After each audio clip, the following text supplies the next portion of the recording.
काय झालं की कालच्या जवळपास अर्थसंकल्पीय अधिवेशनानिमित्त महाराष्ट्रातल्या बहुतांश विधानसभा सदस्यांची आणि मंत्री महोदयांनी ही सातत्याने मागणी केली होती की विम्याच्या रकमा या ठिकाणी शेतकऱ्यांना अद्याप प्राप्त झालेल्या नाही आणि त्या कधी लवकर या ठिकाणी मिळतील अशा लक्षवेधीच्या माध्यमातून प्रश्नाच्या माध्यमातून आणि 293च्या प्रस्ताव आणि 260च्या प्रस्तावान्वये दोन्ही विधानसभा आणि विधान परिषदेमध्ये प्रश्न उपस्थित केले गेले होते।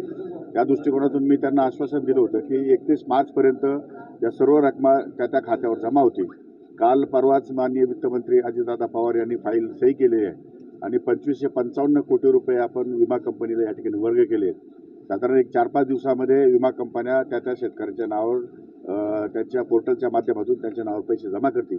त्यामुळे आम्ही जी कमिटमेंट केली होती ती कमिटमेंट जवळपास या ठिकाणी पूर्ण केली आहे। शेतकरी कर्जमाफीचा काय स्टेटस आहे? अजित पवार एका कंपनीतून पकडलेला त्या संदर्भामध्ये कृषी खात्याने कारवाई केलेली आहे। आता पोलीस चौकशी करत आहे। पोलिसांची चौकशी आधी जो निर्णय होईल तो आपण मान्य करू। अशा प्रकारे पण अनुदानित केंद्राचं अनुदानित असं प्रश्न असा आहे की आपण कृषी खात्याने त्यावर तात्काळ कारवाई केलेली आहे आणि आता केस पोलिसांच्या ताब्यात आहे। पोलीस इन्क्वायरी करतात आहे, म्हणजे चौकशी आणखी काय निर्णय व्हायचा तो होईल, परंतु चौकशी सुरू आहे। साहेब, उदयनराजे पुरुषांच्या बाबतीमध्ये कोणत्याही पक्षाच्या कार्यकर्त्याला, पदाधिकाऱ्याला किंवा कोणालाही जनतेला कोणालाही बोलण्याचा अधिकार नाही।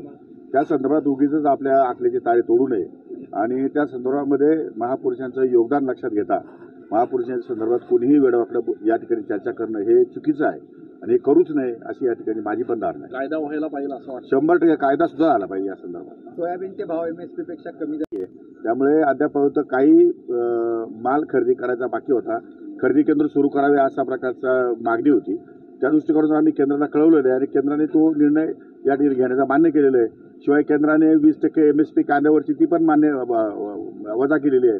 त्यामुळे आता तोही विषय या ठिकाणी केंद्राला, आम्ही जे काही प्रस्ताव पाठवले केंद्राला ते प्रस्ताव जसे तसे या ठिकाणी केंद्राने मान्य केले।